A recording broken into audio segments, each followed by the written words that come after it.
Hey guys, I hope you enjoy these stories. Please like and subscribe. It means more than you know.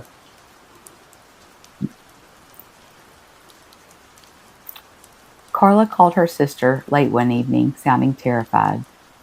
Carla had been living with her boyfriend Mark for nearly 2 years. From the outside, the relationship seemed normal, but Carla had recently started telling her sister that Mark had become increasingly controlling.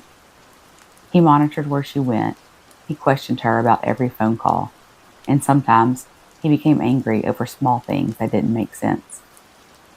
During the phone call, Carla whispered that Mark had been acting strange all evening.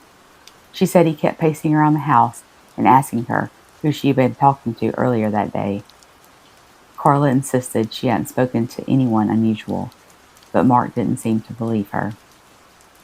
Her sister told Carla to leave the house and come stay with her. Carla hesitated. She said Mark was in the next room and she didn't want to make him angrier. A few minutes later, Carla suddenly went quiet. Her sister could hear footsteps in the background, then Mark's voice. He asked who she was talking to. Carla quickly said it was just her sister. Mark asked to speak to her. Carla told him it wasn't necessary and that the call was almost over. The line suddenly went silent for several seconds. Then Carla whispered something chilling.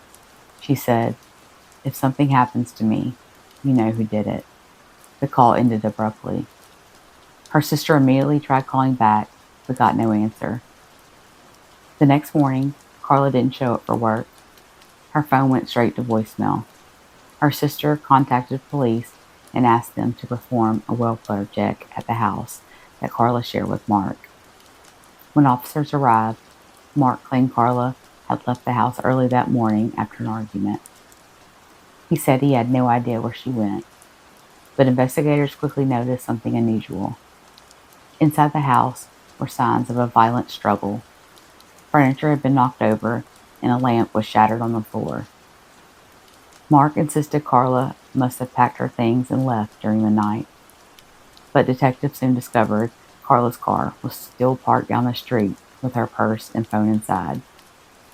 Then investigators listened to the recording of Carla's final phone call. Mark's voice could clearly be heard in the background asking who she was talking to. But something else was noticeable too. In the moments before the call ended, there was a loud crash followed by Carla gasping. When detectives confronted Mark with the recording, his story began to fall apart. Eventually, he admitted they had argued that night. He claimed Carla attacked him first and that things had gotten out of control. Carla's sister later said she still replays that final phone call in her mind, because in the very last seconds before the line went dead, Carla had already realized exactly what was about to happen. Working on an offshore oil rig meant getting used to the ocean, but storms are always the worst part. One night, a massive storm rolled in faster than predicted. The waves slammed into the rig's metal legs with enough force to shake the entire platform. Wind screamed across the deck and rain blasted sideways. I was outside securing equipment when a huge wave crashed over the edge of the platform. The force knocked me off my feet and slammed me into a railing. My ribs hit the metal so hard I felt something crack. Another wave swept across the deck, dragging me several feet toward the edge. I grabbed a cable line just before the water pulled me overboard. The wind was so strong I could barely pull myself back up. Suddenly, a loose metal pipe broke free from a rack and rolled onto the deck straight toward me. It struck my leg and pinned it against the floor. The storm roared around me while freezing water kept crashing across the platform. I struggled to pull my leg free, but the pipe was too heavy. For nearly 10 minutes, I fought the weight until another worker spotted me and rushed over to help.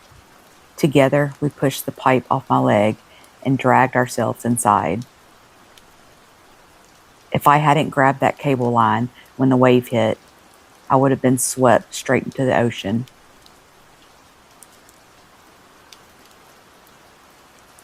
The smoke appeared on the horizon just after lunch. At first, it looked like a thin gray line rising above the distant hills. Within an hour, the wind picked up and the smoke thickened into a massive black cloud. The wildfire was spreading faster than anyone expected. I was camping alone in a national forest when the evacuation alert started coming through on my phone. I packed my gear quickly and jumped into my truck, heading toward the only road out of the valley. But by the time I reached the highway, the flames were already racing through the trees on both sides of the road. The wind pushed the fire so fast it sounded like a roaring jet engine. Burning branches fell across the pavement as I drove. Suddenly, a large tree crashed onto the road ahead of me, blocking the path completely. I slammed on the brakes and jumped out of the truck, trying to drag smaller branches out of the way. The heat from the fire was becoming unbearable. Sparks rained down from the sky as the flames moved closer. I managed to clear enough space to squeeze the truck past the fallen tree. But just as I climbed back inside, a burning branch crashed onto the hood. Flames shot up instantly across the front of the vehicle. I grabbed a jacket and smothered the fire while coughing from the thick smoke. By the time I got back on the road, my lungs burned and my hands were blistered from the heat. Fire crews stopped me miles later at a roadblock and rushed me to a medical station. Doctors treated severe smoke inhalation and burns across my hands. The firefighters later told me the fire crossed the road less than 5 minutes after I escaped. The woods were quiet that morning. I had been sitting in a hunting blind for nearly 2 hours, watching the tree line, when I heard branches snapping behind me. At first, I assumed it was a deer moving through the brush. I slowly turned my head, expecting to see antlers stepping out from the trees. Instead, I saw a massive black bear walking directly toward the blind. It must have smelled the food in my backpack. The bear stood up on its back legs and sniffed the air, towering nearly 7 feet tall. My rifle was leaning against the side of the blind, but before I could reach it, the bear rushed forward. The wooden blind exploded apart as the animal crashed into it. I was thrown backward onto the ground as claws tore through the thin walls. One of the claws sliced across my thigh, and the pain was instant. I scrambled toward the rifle while the bear clawed through the broken boards. My hand shook as I grabbed it and fired a warning shot into the dirt in front of the animal. The blast echoed through the forest. The bear hesitated for a moment, then turned and ran back into the trees. Blood soaked through my pant leg as I tried to stand. The claw had cut deep enough that I could barely put weight on the leg. It took nearly an hour of limping through the woods before I reached my truck and drove myself to the hospital.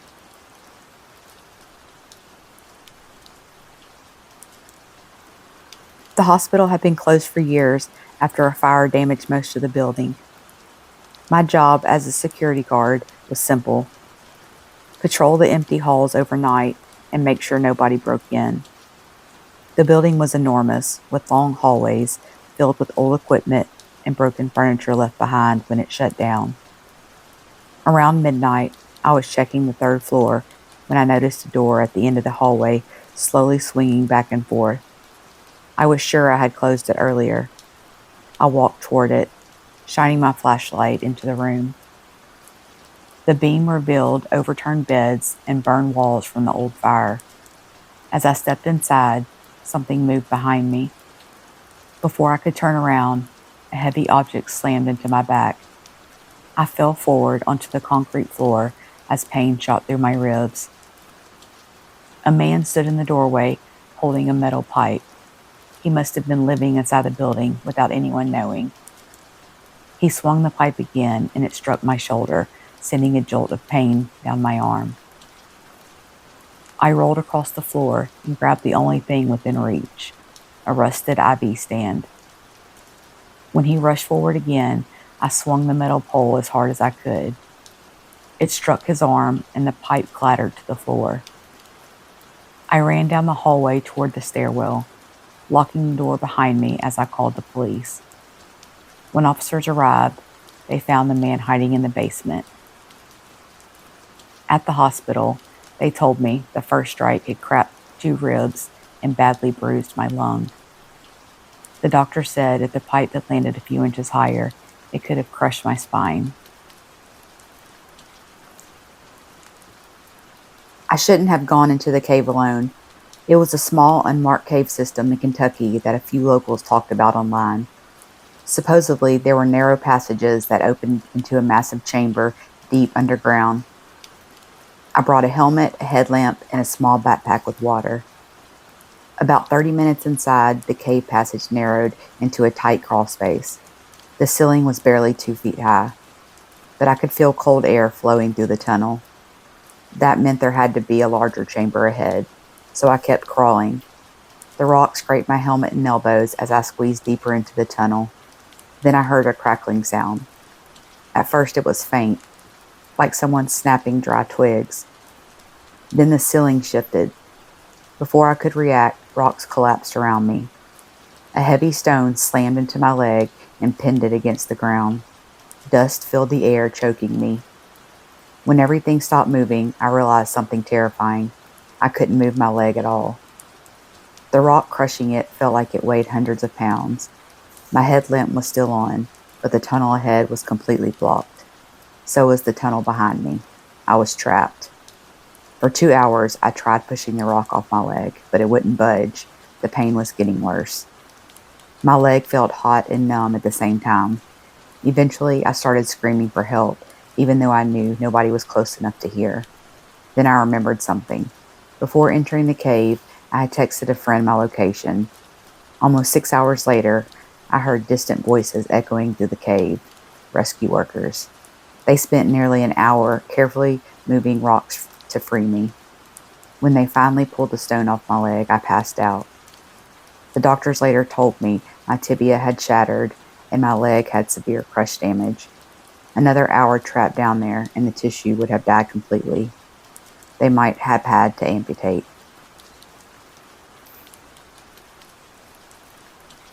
When my cousin Mark asked if I could stay at his house for a few weeks while he worked night shifts, I thought I was helping him out. He had just bought the place, an old 2-story home on the edge of town, and he said he didn't like leaving it empty overnight. I worked remotely, so the arrangement seemed easy. The first few days were normal enough. Mark left around sunset and didn't return until early morning, and I spent most of my time working at the kitchen table. But the house had one strange feature, a heavy wooden door in the hallway that led to the basement. It had a large metal padlock on the outside. The first time I noticed it, I asked Mark about it. He shrugged it off quickly. Old storage area. It's full of junk from the previous owners, he said. Floor's not safe, so just leave it alone. That explanation seemed reasonable. But over the next week, I started hearing sounds coming from below the floor. Soft thumps. Sometimes a dragging noise. Once or twice, it sounded almost like someone moving around. The first time it happened, I assumed it was old pipes or the house settling, but the sounds kept happening, always late at night after Mark left for work.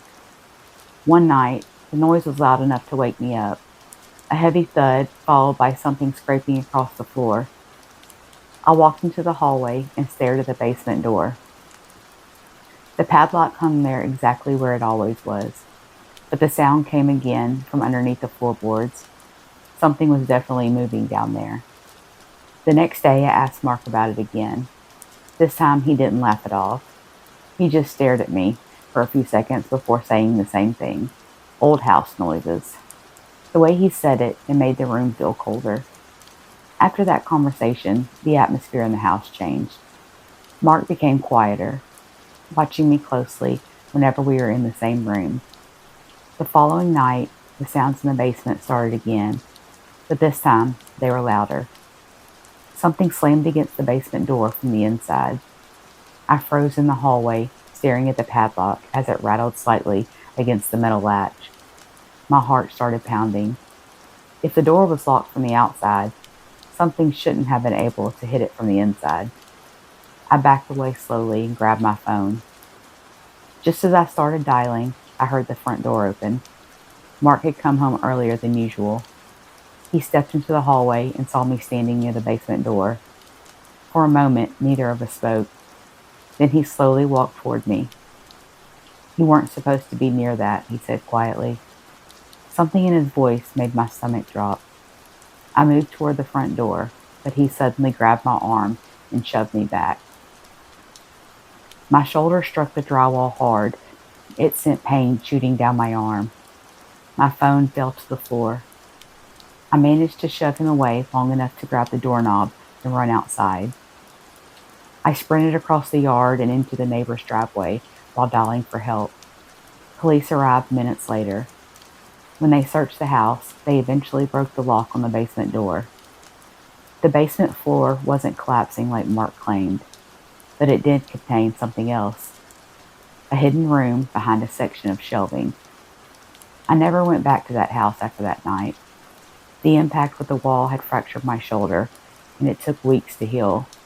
But the part that still bothers me is remembering how calmly Mark stood there before I ran, like he had been waiting for me to find that door.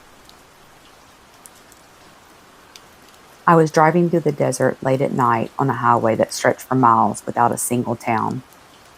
The road was completely empty, and the radio kept cutting out. Around midnight, my car suddenly started making a strange grinding noise. Seconds later, the engine died. I rolled to a stop on the side of the road. No signal on my phone, no houses, just darkness and desert wind. I stepped out of the car and lifted the hood, even though I had no idea what I was looking for. That's when I heard footsteps on the gravel behind me. I turned and saw a man standing about 50 feet away in the middle of the road. I hadn't heard a car pull up. I hadn't seen headlights. He was just suddenly there. "Car trouble?" he asked calmly. Something about his voice made my stomach tighten. I nodded slowly. The man started walking closer, but I noticed something strange in his hand. A long metal pipe. Before I could react, he swung it. The pipe struck my shoulder and knocked me to the ground. Pain shot through my arm instantly. I scrambled backward as he raised the pipe again. I grabbed a rock from the roadside and threw it straight at his face. It struck him hard enough to stagger him. I forced myself up and ran toward the desert brush, even though my arm barely moved. The man chased me for a short distance, but eventually stopped. I hid behind the rocks until sunrise, when a truck driver finally spotted my car and called for help. At the hospital, doctors confirmed my shoulder had been fractured from the blow. The police never found the man. The officer who took my report said something that will always stay with me. That stretch of highway had several similar attacks over the years. Daniel and Megan moved into a quiet neighborhood, hoping for a fresh start. They had been married for 6 years and recently bought their first home together. The neighborhood seemed peaceful, and their next-door neighbor, a middle-aged man named Thomas, immediately introduced himself. Thomas seemed friendly and eager to help. The very first week, he offered to lend Daniel tools to fix their fence. When Megan struggled to move furniture into the house, Thomas appeared within minutes, offering assistance. He seemed to always know exactly when they needed something. At first, Megan thought he was just being a good neighbor. But over time, she began to notice something strange. Thomas always seemed to know details about their daily routines. He knew when Daniel worked late. He knew when Megan left for the grocery store. He even knew when their relatives had visited.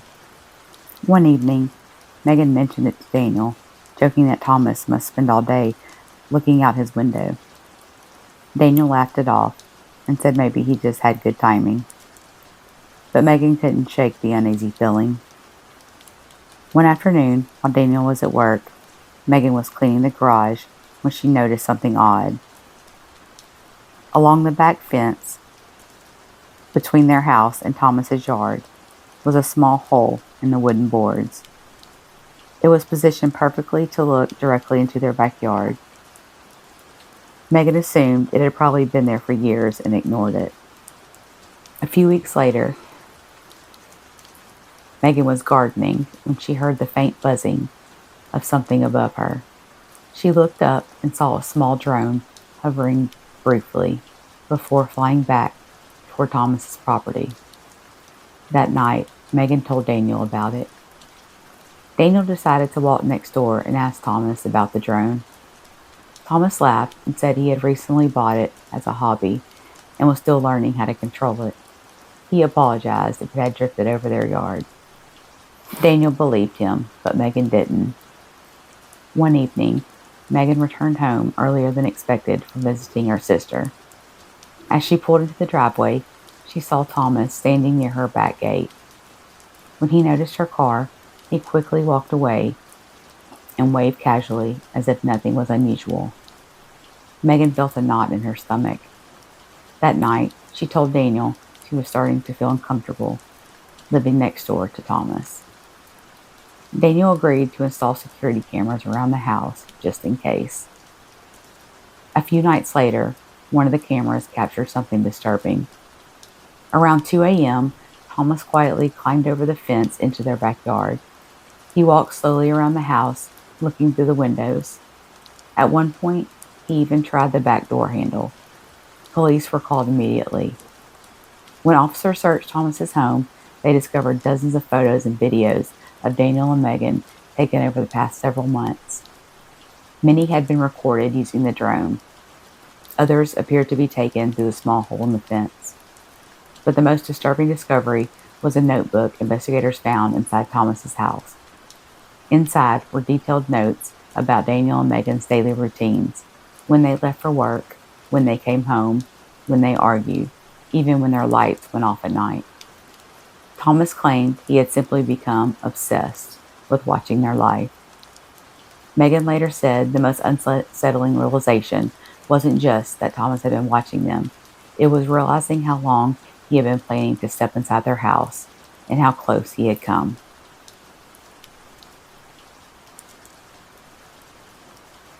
When my neighbor asked if I could watch her son for a few hours, I didn't hesitate. I had known them for years. The kid was quiet, maybe 12 years old, always polite whenever I saw him outside riding his bike. She said she had to work a late shift and just needed someone to keep an eye on him until midnight. I agreed and walked over to their house around 7 p.m. At first, everything seemed normal. The boy sat in the living room playing video games while I watched TV on the couch. Every once in a while, he would glance over at me in a strange way, like he was studying my face. After a while, he asked if I wanted something to drink. I told him water was fine. He disappeared into the kitchen for a few minutes and came back with a glass. The water tasted slightly bitter, but I figured it was just the tap. About 20 minutes later, I started feeling dizzy. My vision blurred slightly and the room felt warmer than before. I stood up to walk into the kitchen, but my legs felt weak. That's when I noticed the boy standing in the hallway watching me. He wasn't smiling. He was just staring. "You okay?" he asked calmly. My head started spinning harder, and I grabbed the edge of the counter to steady myself. Something wasn't right. I suddenly remembered the strange taste in the water. Panic shot through my chest. I pulled my phone out of my pocket, but my fingers felt numb. The boy slowly stepped closer. "You should sit down," he said quietly. My instinct screamed at me that something was very wrong. I forced myself to move toward the front door, even though my legs felt heavy. As I reached for the handle, the boy suddenly shoved me from behind. I stumbled forward and hit the floor hard, my head spinning. The room tilted sideways as my vision blurred more. Somehow, I managed to crawl toward the door and pull it open. Cool air hit my face as I dragged myself onto the front porch. The last thing I remember, before everything went black, was the boy standing in the doorway watching me. I woke up in the hospital hours later. Doctors told me the water I drank contained crushed sleeping pills. The amount could have been extremely dangerous if I had fully lost consciousness inside the house. Police later searched the home and discovered the boy had been experimenting with medications he found in his mother's cabinet. I ended up with a concussion and severe dehydration from the collapse. Even now, the strangest part isn't the dizziness or the fall, it's the look on his face while he watched me struggle to reach the door. I took the job because it paid well and required almost nothing. All I had to do was sit in a small office overnight and monitor cameras at an abandoned factory scheduled for demolition. The building was huge, empty, and surrounded by miles of industrial land. The first few nights were quiet, nothing but flickering lights and the occasional creaking sound from the old building settling. Around 3 a.m. one night, I noticed something strange on the camera monitors. A door inside the factory slowly swinging open. I assumed it was wind until a shadow moved across the hallway camera. Someone was inside the building. I grabbed the flashlight and walked inside to check. The factory was pitch black except for my light beam, cutting through dust and rusted machinery. "Security," I called out. "If someone's here, you need to leave." No response. As I turned the corner into a long hallway, something slammed into me from the side. The impact knocked the flashlight from my hand and sent me crashing into the concrete floor. A man stood over me, holding a piece of rebar. He swung it again, striking my leg. Pain shot through my knee instantly. I rolled out of the way before the next swing and crawled toward the dropped flashlight. When the beam came back on, I shoved it directly into his eyes and kicked as hard as I could with my good leg. The blow knocked him backward long enough for me to limp toward the exit. I locked myself in the office and called police. When they arrived, they found the man hiding inside the factory. He had been living there for weeks. At the hospital, doctors confirmed the rebar strike fractured my kneecap. The officer later told me something disturbing. If that second swing had landed on my head instead of my leg, I probably wouldn't have made it out. Jason and I had known each other since middle school. We weren't best friends anymore, but we stayed in touch enough to grab dinner every few months. One night, he called asking if he could crash at my apartment for a few days. He said he had an argument with his roommate and needed somewhere quiet to stay until he figured things out. I didn't think twice about it. The first night he arrived with only a small duffel bag. We ordered takeout and watched a movie, talking about old times like nothing had changed. But the next morning, something felt off. Jason had woken up before me and was standing in the kitchen when I walked out of my bedroom. He was just staring at the apartment door, not moving, just standing there silently. When he noticed me, he immediately started talking like everything was normal. Over the next couple of days, he started asking strange questions. Not casual questions, but very specific ones. What time I usually left the apartment, whether my neighbors worked during the day, if anyone else had a spare key to my place. At first I brushed it off, assuming he was just curious. But one night, I woke up around 3 a.m. and noticed my bedroom door was slightly open. I always closed it before sleeping. I sat up slowly and looked toward the hallway. Jason was standing there in the dark. He didn't say anything at first. He just stared, watching me. "You okay?" I asked. He blinked a few times like he had been pulled out of a trance. "Yeah, just getting some water," he said. Then he walked back into the living room. I didn't sleep much after that. The following evening, I decided to tell him he needed to find another place to stay. When I said it, he didn't argue. He just nodded slowly and started packing his bag. The conversation felt strangely calm, almost too calm. After a few minutes, he asked if I could help him carry something down to his car. I followed him into the hallway outside the apartment. As soon as we stepped into the stairwell, he turned suddenly and shoved me down across the concrete steps. I tumbled several feet before hitting the landing hard. Pain shot through my side and my head spun from the fall. Jason stood at the top of the stairs, staring down at me. For a moment, he looked like he was considering something. Then he turned and ran out of the building. My neighbor heard the noise and came into the hallway just as I was trying to stand. I ended up in the hospital. Police eventually found Jason weeks later in another state. I still think about the way he had been watching the apartment door that first morning. Like he wasn't just staying there, he was studying the place.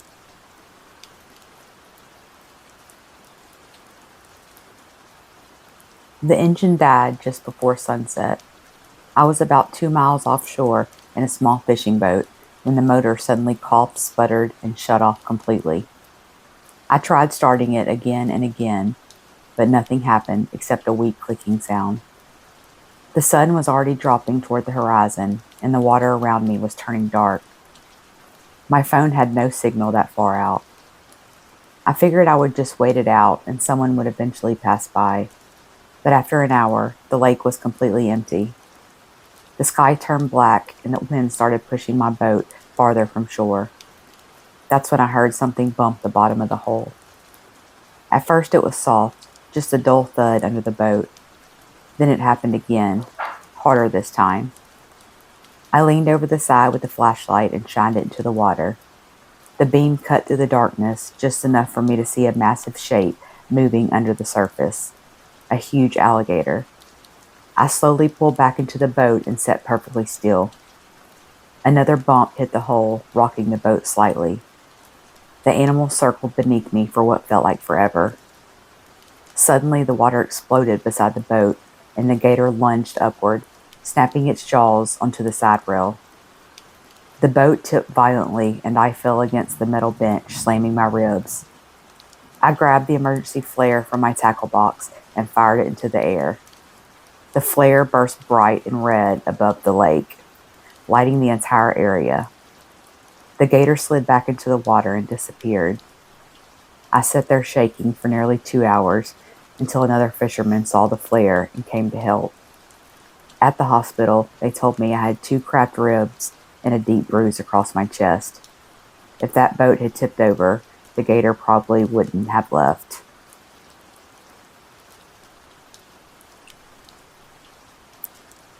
The small charter plane was flying over a mountain range when the engine started making a loud grinding noise. At first, the pilot tried to stay calm, adjusting controls and checking gauges. But within seconds, the engine completely failed. The plane began losing altitude quickly as the mountain rose beneath us. The pilot radioed a distress call and searched desperately for a place to land. But the terrain was nothing but steep forested slopes. The aircraft clipped the tops of several trees before slamming into the hillside. The impact threw me forward against the seat in front of me as a metal twisted and glass shattered everywhere. When everything finally stopped moving, the cabin was silent except for the sound of leaking fuel and my own breathing. My leg was trapped beneath the collapsed seat frame.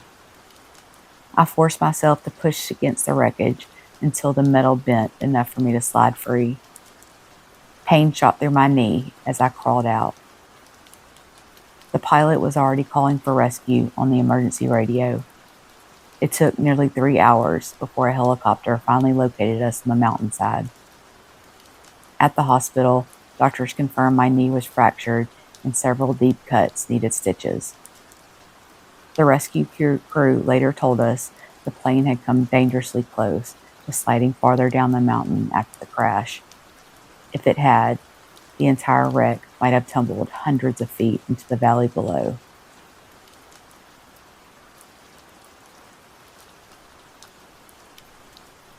The mining tunnel stretched deep underground, lit only by rows of dim industrial lights. I had been working maintenance inside the shaft for most of the night when the ground suddenly trembled. At first it was subtle, just a faint vibration through the rock walls. Then a loud cracking sound echoed down the tunnel. Before anyone could react, The ceiling above us began to crumble. Rocks and debris rained down as a support beam snapped like matchsticks. I ran toward the exit tunnel, but the collapse moved faster than I could. A massive section of rock crashed down behind me, sealing the path completely. Dust filled the air so thick I could barely see. I tried to turn around, but another wave of falling rock struck my leg and pinned me to the ground. Pain shot through my thigh as I struggled to pull free. The weight of the rock felt impossible to move. I could hear other workers shouting somewhere deeper in the mine, but the tunnel around me had become a pile of rubble. Using everything I had, I slowly pushed against the stone until it shifted just enough for me to slide my leg out. It felt like my bone was on fire every time I moved it. I began crawling through the narrow space between the collapsed rocks, following the faint airflow that usually leads toward the surface tunnels. After nearly 40 minutes of crawling through the dust and darkness, I finally reached a section of tunnel that hadn't collapsed. Rescue crews were already working their way down from the surface. When they reached me, I collapsed onto the ground. At the hospital, they confirmed the falling rock had fractured my femur. The rescue team later said the tunnel behind me had completely caved in minutes after I escaped.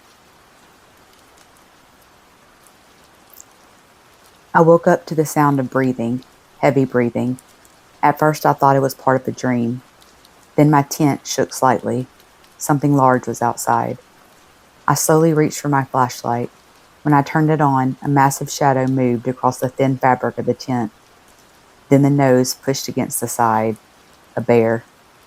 My heart started pounding so hard I could hear it in my ears. The bear began sniffing around my backpack and cooler outside the tent. I stayed perfectly still, hoping it would leave. Instead, it swiped at the tent. The claw ripped straight through the fabric. Before I could move, the bear forced its head through the opening. I scrambled backward, but there was nowhere to go.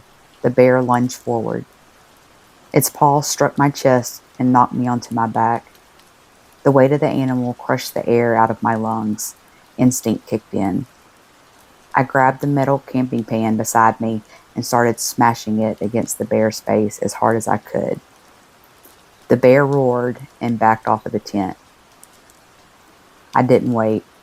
I crawled out the opposite side and ran toward my truck parked nearby. Halfway there, I collapsed. The bear's claws had torn deep into my chest and arm. The park rangers found me an hour later after another camper heard the noise and called for help. Doctors stitched more than 40 stitches across my chest and shoulder. The ranger later told me something I'll never forget. Most people don't get a second chance after a bear attack.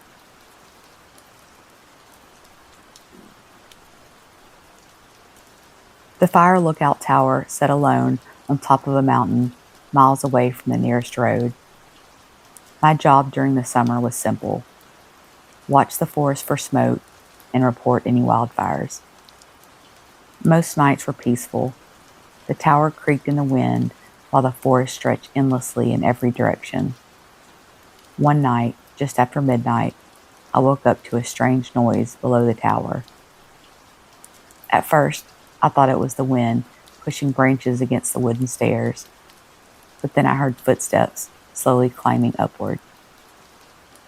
The staircase wrapped around the outside of the tower, and the steps creaked loudly with each movement.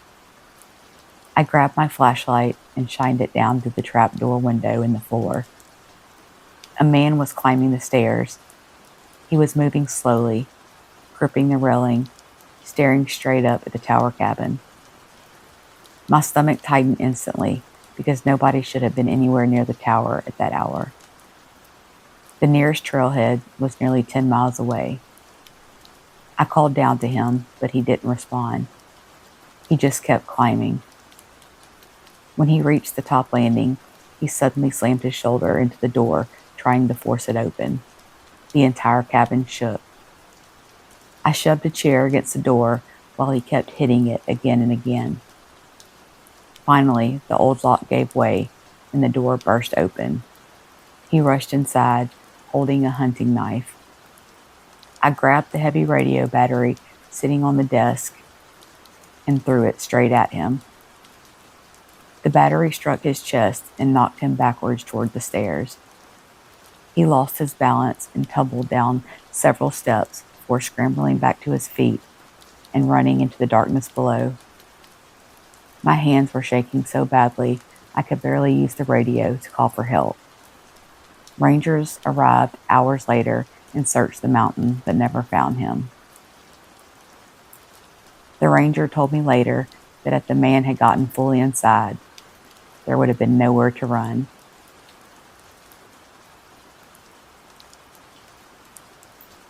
I had babysat for the Reynolds family dozens of times before that night. They lived 3 houses down from me and had 2 kids, an 8-year-old girl named Emma and a younger brother who usually fell asleep early. The job was always easy. The kids watched movies, ate snacks, and went to bed by 9. But one night when I arrived, Emma was acting strangely quiet. She kept glancing toward the staircase leading upstairs like she was worried about something. "Everything okay?" I asked her. She nodded quickly, but didn't look convinced. Around 8:30, her parents called to say they would be home later than expected because of traffic. That meant I would be there until nearly midnight. Emma's brother went to bed around 9 like usual, but Emma stayed in the living room, sitting on the couch beside me. Every few minutes, she looked toward the hallway. Eventually, I asked what was bothering her. She hesitated for a long time before answering. "Sometimes someone walks upstairs at night," she said quietly. I assumed she meant her parents, or maybe the house settling. "It's probably just noises from the pipes," I told her. But Emma shook her head slowly. "No. It sounds like someone walking in the hallway." Around 10:30 p.m., I finally sent Emma upstairs to bed. The house became completely silent after that. I sat on the couch, scrolling through my phone, until I heard something that made my stomach tighten. A slow creaking sound from upstairs. Footsteps. They moved across the floor above the living room. At first I assumed Emma had gotten out of bed, so I walked to the bottom of the staircase and called her name. The footsteps stopped immediately. "Emma?" I said again. No response. I walked halfway up the stairs when the footsteps suddenly started again, this time moving quickly toward the end of the hallway. When I reached the top, Emma's bedroom door was still closed. Her brother's room was closed too. The hallway was empty. Just as I started turning back toward the stairs, a loud bang came from the attic door at the end of the hall. Something hit it from the inside. My heart started pounding. The attic door slowly creaked open a few inches. I stepped backward toward the stairs when a man suddenly pushed the door open and rushed into the hallway. He must have been hiding up there. I turned and ran down the stairs as fast as I could, grabbing my phone to call for help. The man followed halfway down before slipping on the steps and crashing into the railing. That moment gave me enough time to run outside and get across the street to a neighbor's house. Police arrived minutes later and arrested the man inside the Reynolds attic. During the fall down the steps, he had shoved into me. I hit my shoulder hard enough to have a bruise. The officers later said the man had likely been hiding in the attic for days. When Emma told me she heard footsteps at night, she wasn't imagining it.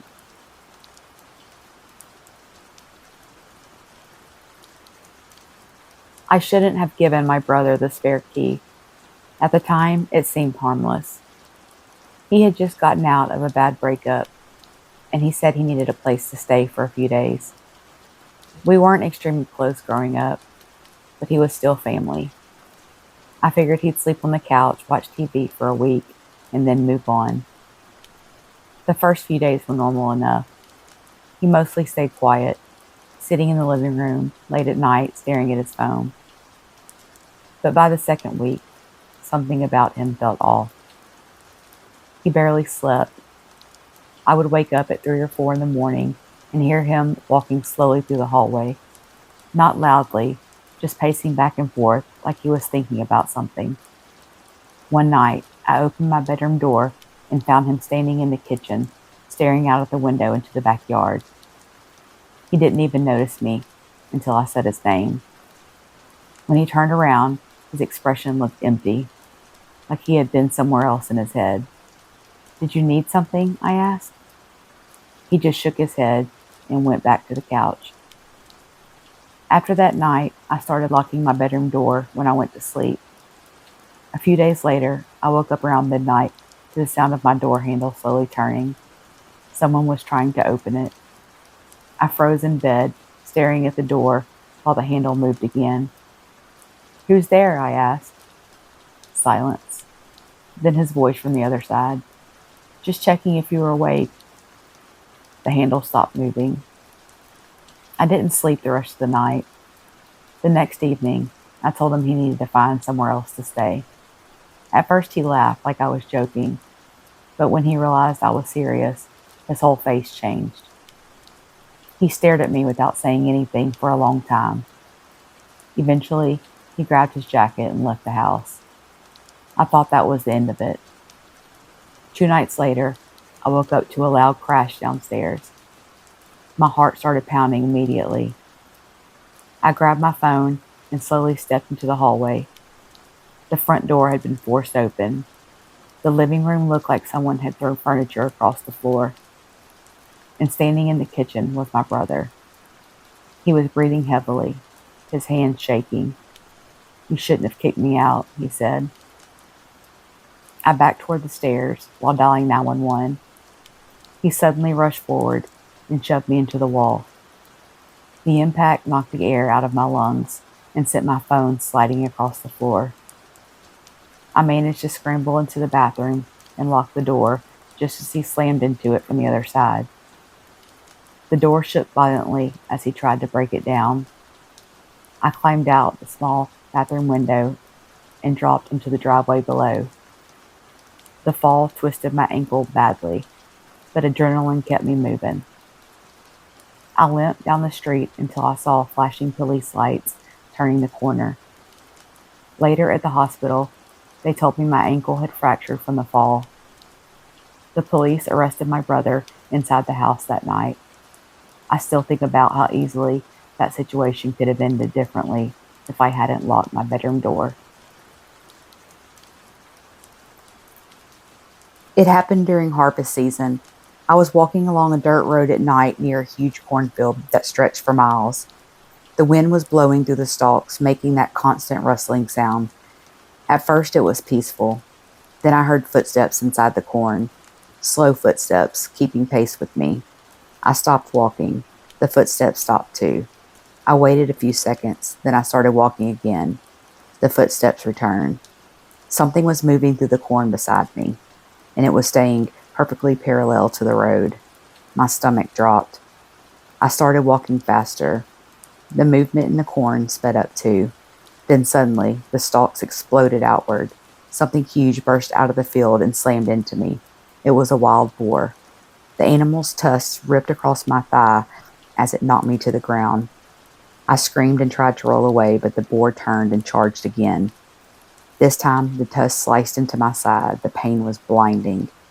I grabbed a broken fence post lying near the road and jabbed it toward the animal.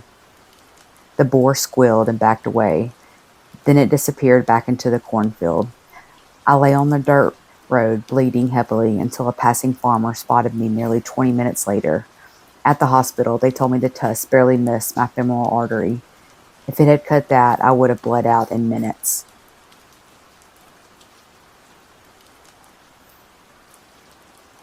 Lauren lived alone in a quiet suburban neighborhood. She worked long hours at a medical billing office and kept mostly to herself. Her closest friend was a man named Eric, someone she had known since high school. They had dated briefly years earlier, but decided they were better as friends. Eric was the kind of person everyone described as dependable. If Lauren needed help fixing something, or picking up groceries, Eric was the one she called.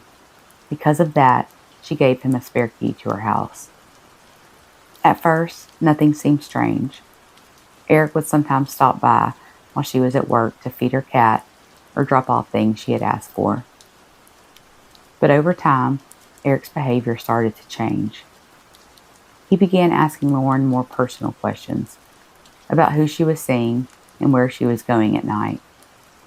If she mentioned dating someone, Eric would grow quiet and distant. Lauren didn't think much of it. She assumed he was just being protective.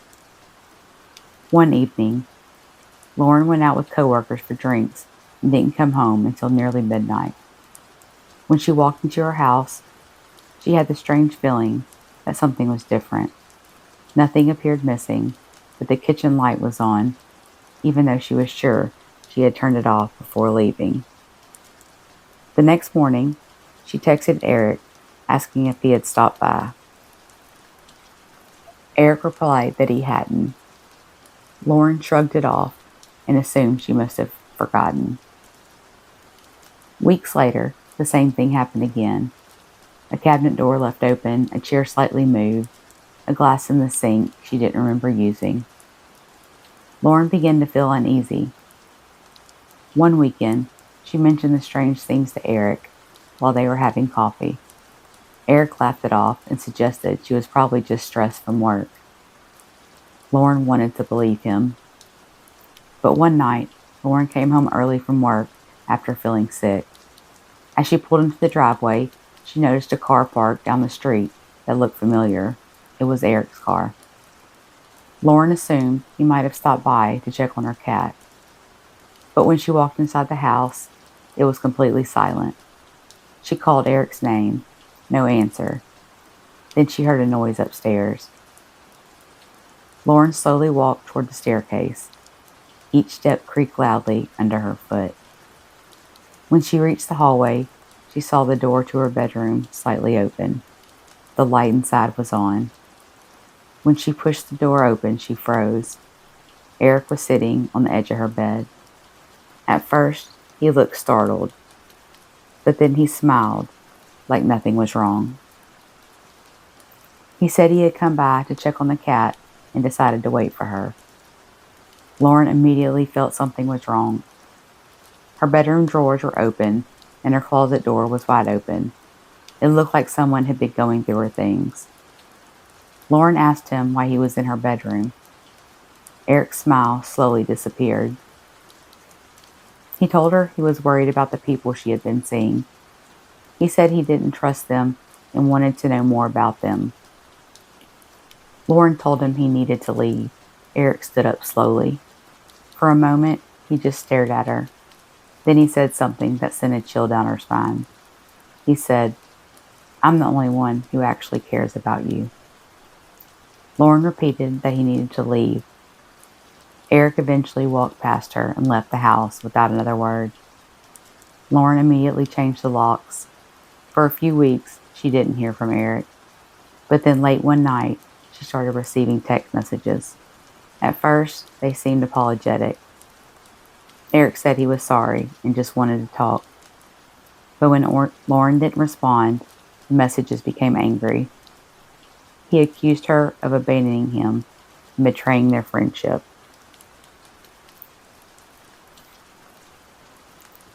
Then the messages stopped. A few nights later, Lauren woke up to the sound of something outside her house. She looked out the window and saw someone standing near her car. When police arrived, they found Eric hiding behind a tree in the yard. In his pocket was a spare key Lauren had given him years earlier.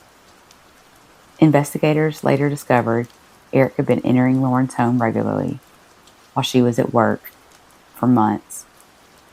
He had been going through her personal belongings, reading her journals, and searching her phone bills. Eric claimed he was only trying to protect her, but Lauren later told the investigators something she had never mentioned before. She said the scariest part wasn't realizing Eric had been inside her house. The scariest part was realizing that if she had come home just a few minutes later that day, She might have never known he was there at all. When my roommate Tyler moved in, everything seemed normal at first. We met through a mutual coworker who said he was quiet, kept to himself, and paid rent on time. That sounded perfect to me. For the first month, things were exactly like that. We barely saw each other, except in passing. He worked evenings and I worked mornings, so most days we crossed paths for maybe a few minutes. But eventually, I started noticing small things that didn't make sense. My kitchen cabinets would be open when I came home, even though I clearly remember closing them. The TV in the living room will sometimes be on, even though I hadn't used it. Once I walked into the bathroom and found my toothbrush moved to the other side of the sink. At first, I blamed myself. Maybe I was just forgetting things. But the pattern kept happening. Then one night, I woke up around 2 a.m. to the sound of footsteps in the hallway. They were slow and deliberate, pacing back and forth outside my bedroom door. I sat up in bed, listening carefully. The footsteps stopped directly outside my door and stayed there for several seconds. Then I heard the faint sound of the doorknob turning. My heart immediately started racing. I had locked the door earlier that night, but the knob still moved slightly, as if someone was trying to open it. "Tyler?" I called out. The knob stopped moving instantly. A few seconds later, the footsteps walked away down the hallway. The next morning, Tyler acted completely normal. He made coffee in the kitchen and asked how I slept. I almost brought up what happened, but something about the way he watched me and my reaction made me stay quiet. Over the next week, the nighttime footsteps happened 3 more times.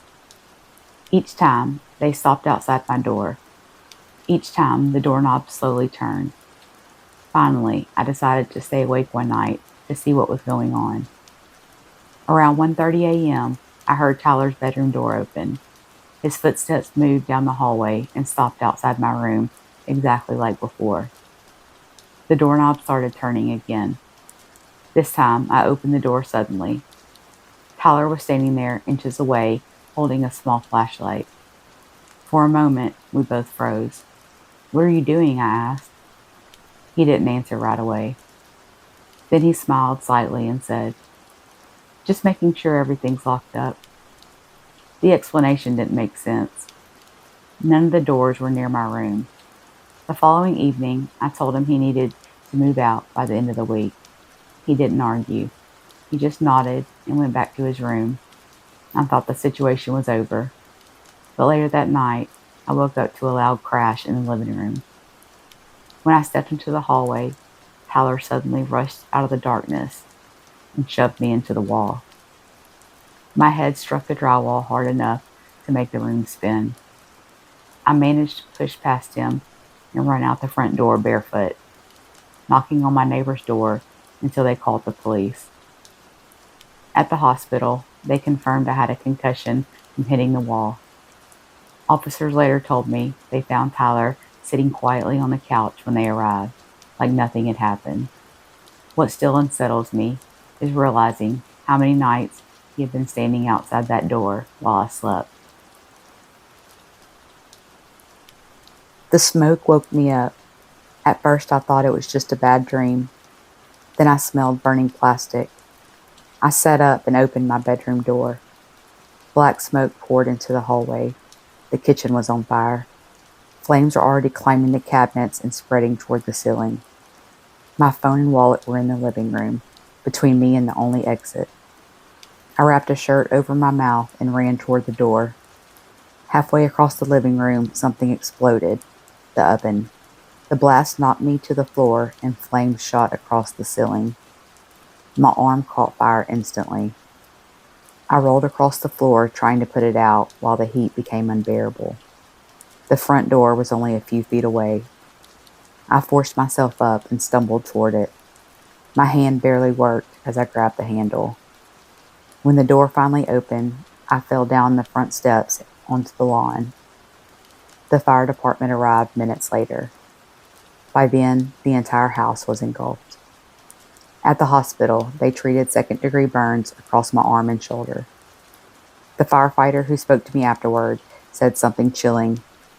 Most people who go back through a burning house don't come back out. The storm rolled in faster than anyone predicted. I was driving home late at night when rain started pounding the windshield so hard I could barely see the road. Water began pooling across the highway as thunder shook the sky. I turned onto a smaller road that cut through farmland, hoping to avoid the worst of the storm. That's when I saw the water crossing the road ahead. It didn't look that deep, just a few inches flowing across the pavement. I drove forward slowly. The moment my tires hit the water, the current grabbed the car.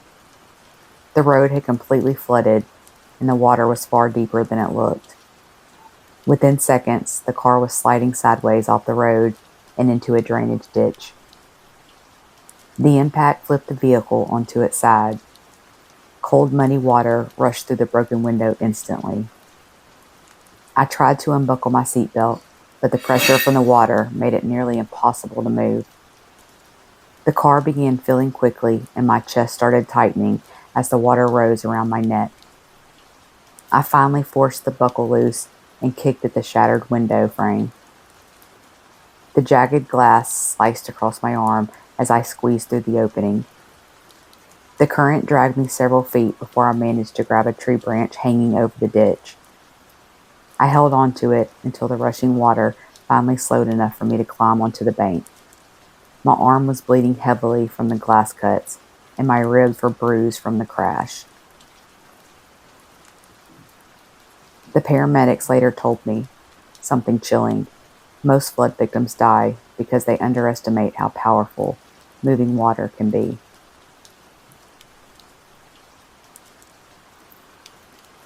Family arguments aren't unusual. Most people have at least one gathering where something gets heated and someone storms out. But the night everything happened at my parents' house went far beyond that. It started during a small birthday dinner for my mother, just close family sitting around the dining table. My older brother Aaron had always had a temper, but normally he kept it under control around our parents. That night was different from the beginning. He arrived late, already irritated about something, and immediately started complaining about work and money. My father tried to change the subject a few times, but Aaron kept circling back to the same frustrations. Eventually, the conversation turned into an argument between the two of them. Voices got louder. Chairs shifted across the floor as everyone grew uncomfortable. I tried stepping in to calm things down, but Aaron suddenly turned his anger toward me instead. He accused me of taking sides and began listing every old disagreement we'd ever had growing up. The whole situation escalated quickly.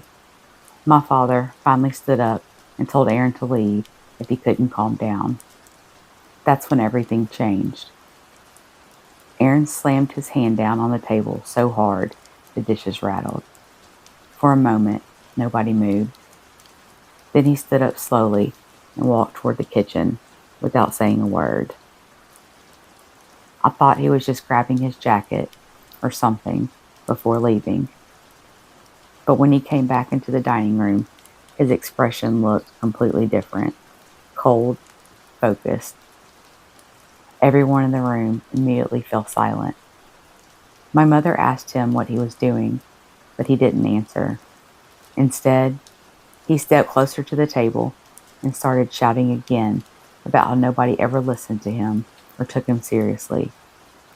The tension in the room was overwhelming. I stood up and moved toward him, trying to calm him down before things got worse. "Aaron, this isn't helping," I said. For a moment, it looked like he might actually stop. Then he shoved me backwards into the wall. The impact knocked the breath out of my lungs and sent a sharp pain through my side. Chairs scraped across the floor as my parents stood up. My father tried to step between us, but Aaron was already backing toward the door. His anger seemed to drain away just as quickly as it appeared. He muttered something under his breath and walked out of the house, slamming the door behind him. The room stayed completely silent for several seconds after he left. Eventually, my mother insisted we go to the hospital because I was having trouble breathing. Doctors later confirmed I had 2 cracked ribs from hitting the wall. The police spoke with Aaron later that week, but the entire situation left a permanent distance between us. The strange part is that family dinners used to feel comfortable and familiar. Now, every time we sit around that same table, everyone seems just a little more cautious about what they say. The water looked perfect that morning. Clear blue, calm, barely a ripple on the surface. I was about half a mile offshore, diving along a reef that locals said was full of fish. I had done plenty of dives before, so nothing about it made me nervous.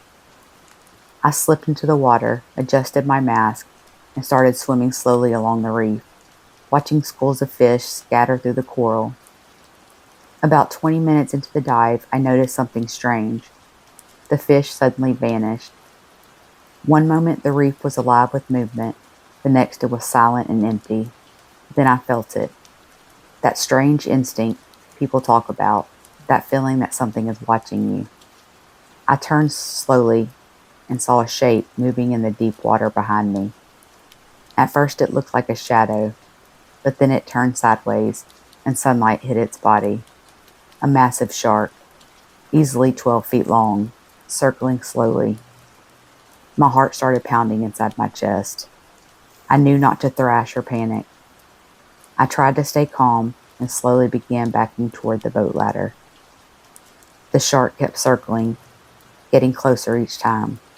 Then, without warning, it rushed forward.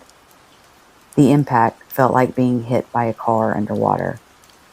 Its teeth clamped into my calf and the pain exploded through my leg. I screamed through my snorkel and kicked wildly. Instinct took over. I jammed my diving knife into the shark's side as hard as I could.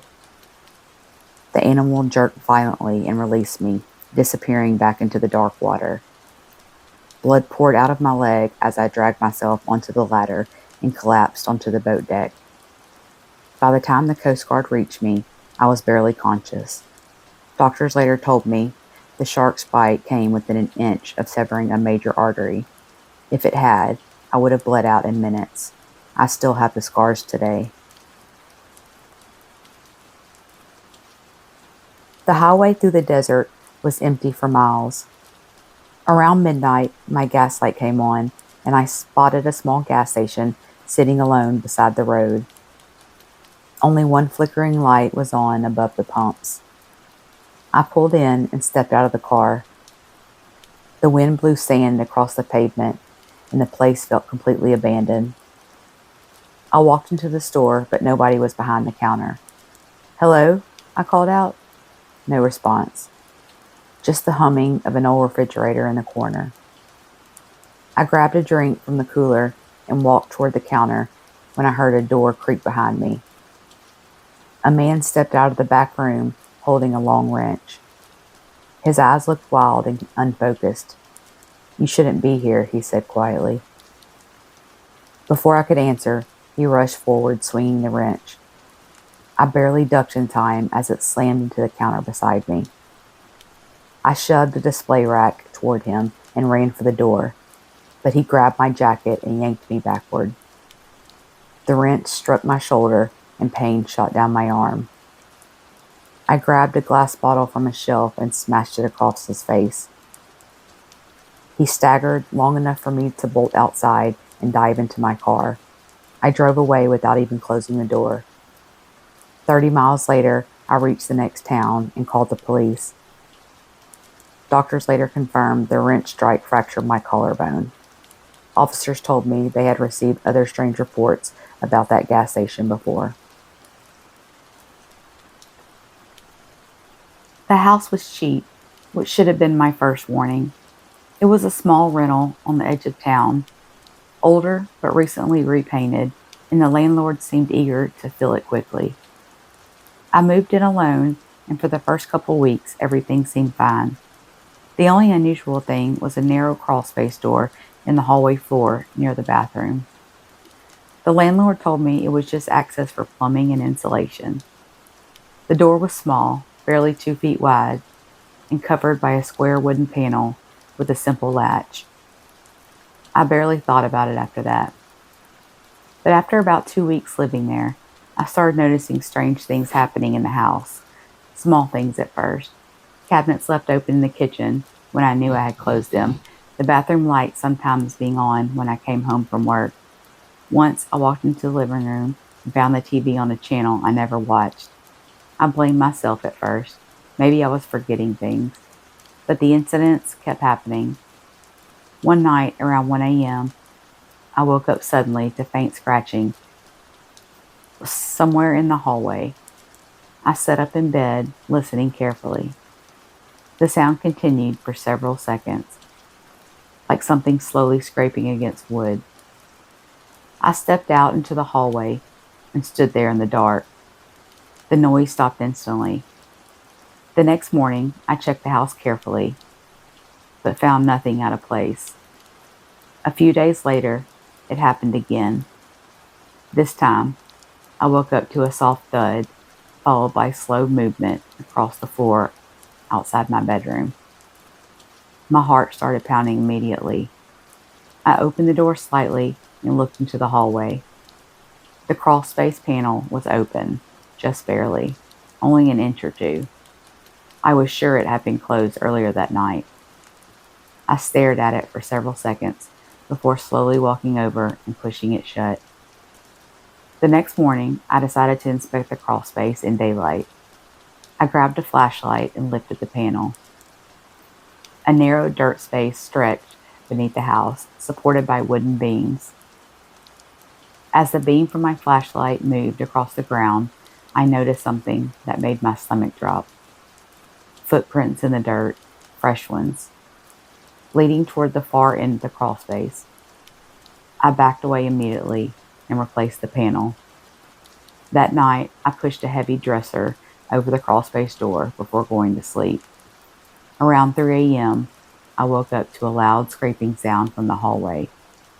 The dresser was being pushed from underneath. I grabbed my phone and ran out of the front door while calling for help. By the time police arrived, the noise had stopped. Officers eventually opened the crawl space and searched the area beneath the house. At the far end, they discovered something hidden between the support beams. A small sleeping bag and several empty food containers. Someone had been living under the house, and judging by the footprints, they had been coming up into the hallway at night. When the dresser blocked them, they must have tried to push it open from below. I moved out the next day. Even now, the part that bothers me the most is realizing how many nights someone might have been standing in that hallway while I slept.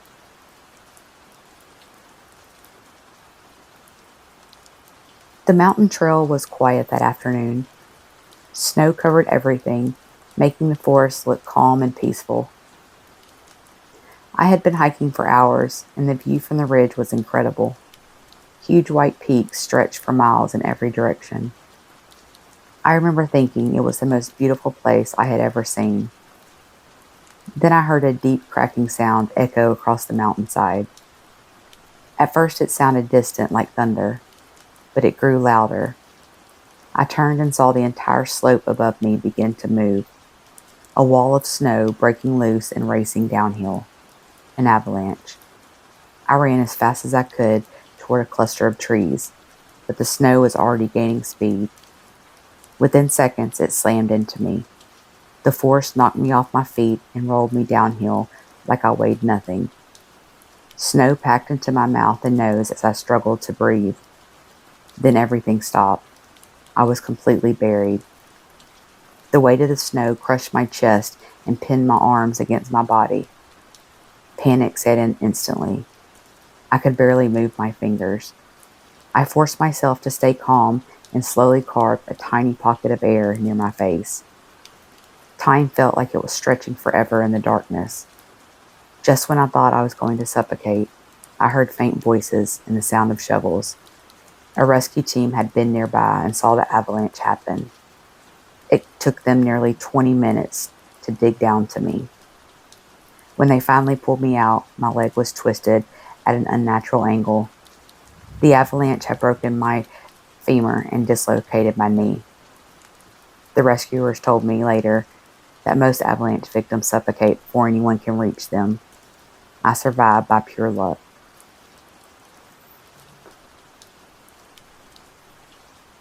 My friend Derek had always been the unpredictable one in our group. He was the kind of person who could be perfectly normal for months and then suddenly do something reckless out of nowhere. But we'd known each other since high school, and after that long, you stopped questioning certain things. One night, he called me around 11 p.m., asking if I wanted to go for a drive. I almost said no because I had work the next morning, but he insisted he just needed to get out of the house and clear his head. When I got in his car, I could tell immediately something was wrong. He wasn't talking much. His hands were gripping the steering wheel tighter than usual, and he kept glancing at the rearview mirror, even though there were no cars behind us. We drove through town for a while in silence before eventually reaching a long stretch of empty road outside the city. That's when he started talking. At first, it sounded like normal venting, complaining about work, money problems, the usual things people get frustrated about. But the more he talked, the darker the conversation became. He started mentioning people he believed had wronged him over the years, old coworkers, neighbors, even people we went to school with. The anger in his voice kept building until it didn't sound like the Derek I knew anymore. I suggested we head back toward home, but instead, he pressed harder on the gas pedal. The speedometer climbed quickly as the road stretched out ahead of us. I told him to slow down, but he just shook his head and laughed quietly. "You ever feel like nothing matters anymore?" he asked. The way he said it made my stomach tighten. The car was now moving far too fast for the narrow road. I grabbed the door handle instinctively as he swerved slightly across the center line. "Derek, seriously, slow down," I said. Instead, he looked directly at me and asked a question that made my chest go cold. "If we crashed right now, do you think anyone would even notice for a while?" The car drifted toward the edge of the road where the pavement dropped into a shallow ditch. I realized in that moment he wasn't just driving recklessly. He wasn't thinking clearly at all. I kept my voice calm and told him we should pull over for a minute and talk. For several long seconds, he didn't respond. The car kept racing down the empty road. Then suddenly, the front tires clipped the gravel shoulder. The vehicle jerked violently, and Derek struggled to correct the steering. The car spun sideways across the road before slamming hard into a roadside barrier. The impact felt like being hit by a wall. When everything finally stopped moving, smoke was rising from the front of the car, and my ears were ringing. My shoulder and chest burned from where the seatbelt had locked against me. Derek sat in the driver's seat, staring forward in complete silence. Emergency crews arrived later, after another driver spotted the wreck. At the hospital, they told me the crash had fractured my collarbone and bruised several ribs. Derek survived with minor injuries. I haven't spoken to him since that night. The part that still stays with me isn't the crash itself. It's the moment right before it happened, when he asked that question, like he had already stopped caring about what came next. I was driving across the state late at night when exhaustion finally caught up with me. The highway was empty, and the only place open was a small roadside motel with a flickering neon sign. It looked old and half abandoned, but I needed sleep. I checked in with an elderly clerk who barely spoke and gave me a key to into a room near the end of the building. The room smelled like cigarettes and cleaning chemicals. I locked the door, dropped my bag on the floor, and lay down on the bed. It must have been around 2 a.m. when the knocking started. 3 slow knocks on the door. I sat up, confused. Nobody should have known I was there. The knocking came again, louder this time. I walked to the door and looked through the peephole. A man stood outside, tall, wearing a dark hoodie, his face mostly hidden in the shadows. "Wrong room," I said through the door. The hallway went silent for a moment. Then the door handle started rattling violently. Someone was trying to force it open. My heart started racing. I shoved a chair against the door just as something slammed into it from the other side. The frame cracked and the door burst inward, throwing the chair across the room. The man rushed inside, holding something metallic in his hand. I grabbed the lamp from the bedside table and swung it as hard as I could. The glass shattered across his face, and he stumbled backward, but not before the metal object slashed across my forearm. Blood poured down my hand instantly. I ran out of the room and into the parking lot, screaming for help. The attacker disappeared into the darkness. Police found him hours later, hiding behind the motel building. At the hospital, they told me the cut in my arm barely missed a major artery. If it had gone a little deeper, I would have lost far more than blood.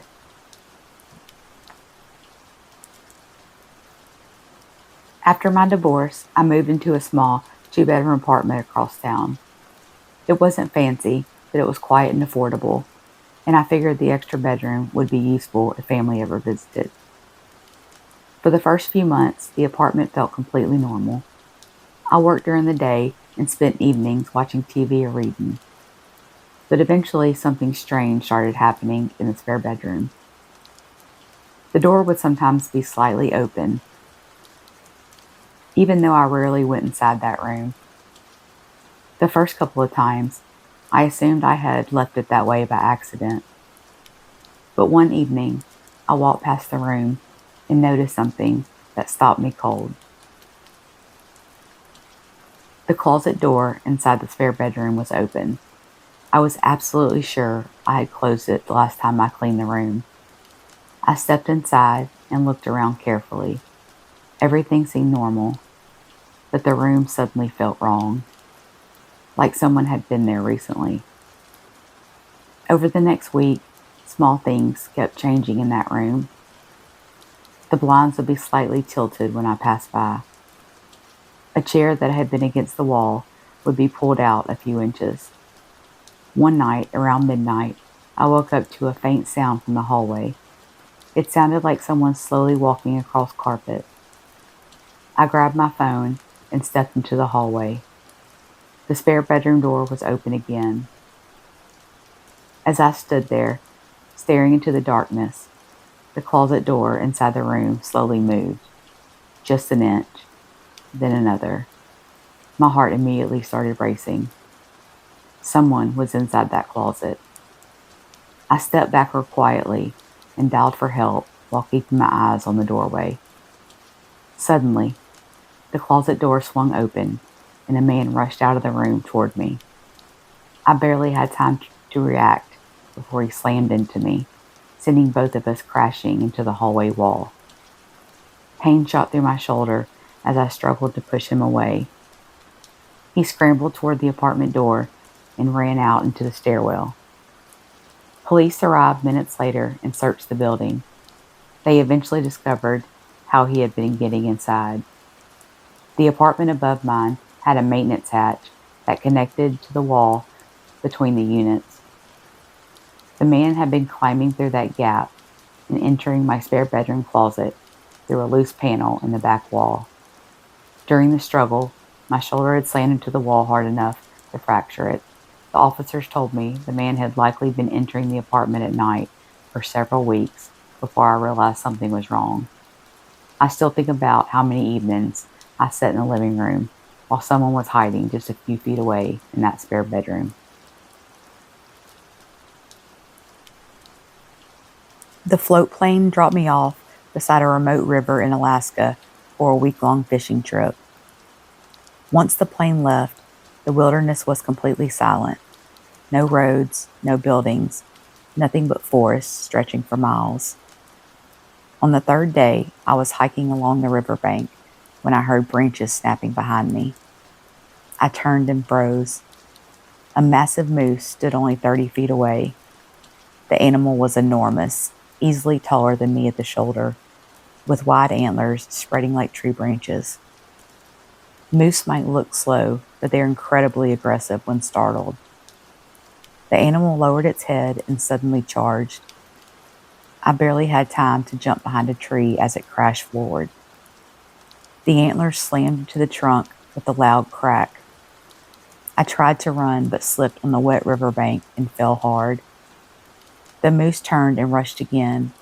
One of its hooves struck my side and sent me rolling down the bank toward the water. Pain exploded across my ribs as I struggled to crawl away. The moose stomped up the ground beside me before finally turning and disappearing back into the trees.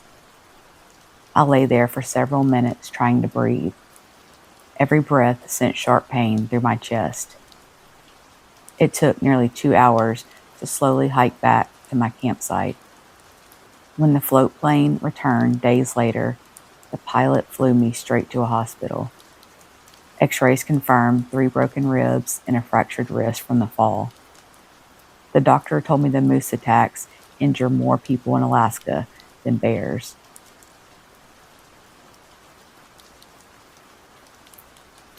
The cargo ship had been at sea for 6 days when the accident happened. I worked the night maintenance shift, which meant walking the massive steel decks alone while most of the crew slept. The ocean was pitch black that night, stretching endlessly in every direction. The only sounds were the engines rumbling deep inside the hull and the waves slamming against the side of the ship. Around 2 a.m., I climbed a ladder to the upper deck to inspect a loose container strap that had been rattling in the wind. The deck was slick from sea spray, and the wind was strong enough that I had to grip the railing while walking. As I reached the container stack, a sudden wave crashed against the side of the ship. The impact shook the entire structure. One of the massive cargo containers shifted with a loud metallic groan. Before I could react, the steel locking bar snapped loose and the container slid several feet across the deck. It slammed directly into me and crushed my leg against the railing. The pain was instant and overwhelming. I screamed, but the wind carried the sound away into the ocean. The container kept pressing forward slowly, grinding my leg harder against the metal rail. I grabbed the emergency radio on my belt and called for help while trying to push against the container with my arms. It barely moved. Another wave struck the ship, shifting the container. I collapsed on the deck as blood spread across my pant leg.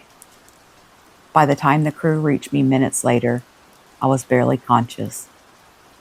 The ship medic later confirmed my tibia was fractured in 2 places. If that container had moved another few inches, it would have pushed me straight over the railing into the ocean.